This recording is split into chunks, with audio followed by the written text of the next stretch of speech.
बरेच लोक म्हणतात की हॉटेलसारखी तंदुरी रोटी घरी बनत नाही, पण आज मी तुम्हाला अशी सोपी पद्धत दाखवणार आहे की तुमची तंदुरी रोटी ही अगदी हॉटेलसारखी मऊ आणि खुसखुशीत बनेल. तंदूर नसेल तरीही चालेल, आपण घरच्या घरीच तवा आणि गॅसवरच ही रोटी बनवणार आहोत. अगदी हॉटेलसारखी लागते. नक्की ट्राय करून बघा. चला तर रेसिपीला सुरुवात करूया. त्यासाठी घ्यायचं 2 वाट्या गव्हाचं पीठ. तुम्ही गव्हाच्या पिठाऐवजी मैदा सुद्धा वापरू शकता. हॉटेलमध्ये मैदाच वापरतात, पण आपण घरी पौष्टिक पद्धतीने बनवणार आहोत, त्यासाठी गव्हाचं पीठ घेतलेलं आहे. त्यात घालायचं चवीपुरतं मीठ आणि 1 चमचा साखर. त्यानंतर घालायचं पाऊण वाटी दही. त्यावर घालायचं बेकिंग पावडर आणि बेकिंग सोडा. याला चांगलं एकत्र करून घ्यायचं. दह्यासोबत चांगलं पीठ एकत्र झालेलं आहे. आता यामध्ये घालायचं पाणी. पाणी घालताना पाणी थोडं थोडं घालायचं. एकाच वेळेस भरपूर पाणी घालायचं नाही, नाहीतर ते आसट होतं. थोडं थोडं पाणी घालायचं आणि याला चांगलं मळून घ्यायचं. हाताला चांगला भार देऊन चांगलं पीठ मळून घ्यायचं. तुम्ही बघू शकता पीठ मळून झालेलं आहे. आता यावर लावायचं तेल. सगळीकडे छान व्यवस्थित तेल लावायचं.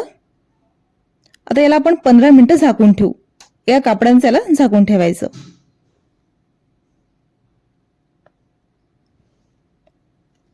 पंधरा मिनिटं झालेले आहेत. तुम्ही बघू शकता जे पीठ आपण मळून ठेवलेलं आहे ते एकदम मऊ झालेलं आहे. आता एक गोळा घ्यायचा, त्याला पीठ लावायचं आणि लाटून घ्यायचा. आता लाटताना तुम्ही गोल सुद्धा लाटू शकता, पण आपण हॉटेलसारखं बनवणार आहोत, त्यासाठी हॉटेलसारखं दिसायला हवं म्हणून आपण थोडं उभं लाटून घ्यायचं. तुम्ही बघू शकता मी उभं लाटून घेत आहे. आता रोटी बनवताना ती खूप जाड नाही करायची किंवा खूप पातळ नाही करायची. पातळ केली तर ती खूप कडक होते आणि जर खूप जाड झाली तर ती शिजत नाही. त्यामुळे पोळीपेक्षा थोडी जाड अशी लाटून घ्यायची. आता यावर घालायची कलोंजी आणि कोथिंबीर. तुमच्याकडे जर कलोंजी नसेल तर कोथिंबीर घातली तरीही चालेल. आता याला परत एकदा चांगलं लाटून घ्यायचं. तुम्ही बघू शकता पोळीपेक्षा थोडी जाड अशी मी लाटून घेतलेली आहे. आता याला एका बाजूला पाणी लावायचं आणि पाणी लावलेली बाजू तव्यावर टाकायची, म्हणजे ती चांगली चिटकून राहते. आता चिटकवणं खूप जास्त गरजेचं आहे. तुम्ही बघू शकता वरती असे बुडबुडे दिसायला लागलेले आहेत. असे बुडबुडे दिसायला लागले की तवा उलटा करायचा आणि सरळ फ्लेमवर तंदुरी रोटी भाजून घ्यायची.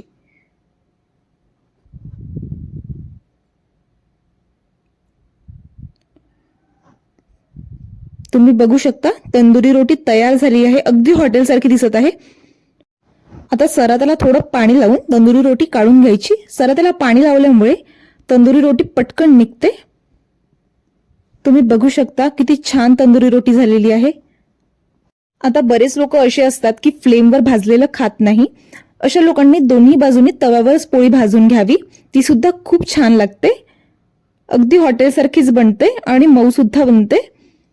तर तुम्ही या पद्धतीने सुद्धा बनवू शकता. अगदी सोप्या पद्धतीने ही बनवलेली तंदुरी रोटी एकदा तुम्ही नक्की ट्राय करून बघा. खूप छान लागते. अगदी हॉटेलसारखी लागते आणि पनीरच्या भाजीसोबत तर खूप कमाल लागते. घरी जर पाहुणे येणार असतील तर ही तंदुरी रोटी बनवा. पाहुणे अगदी खुश होतील. आणि रेसिपी कशी वाटली हे कमेंटमध्ये कळवायला विसरू नका. आणि चॅनलला नवीन असाल तर सबस्क्राईब करायला विसरू नका. भेटूया पुढच्या व्हिडिओमध्ये.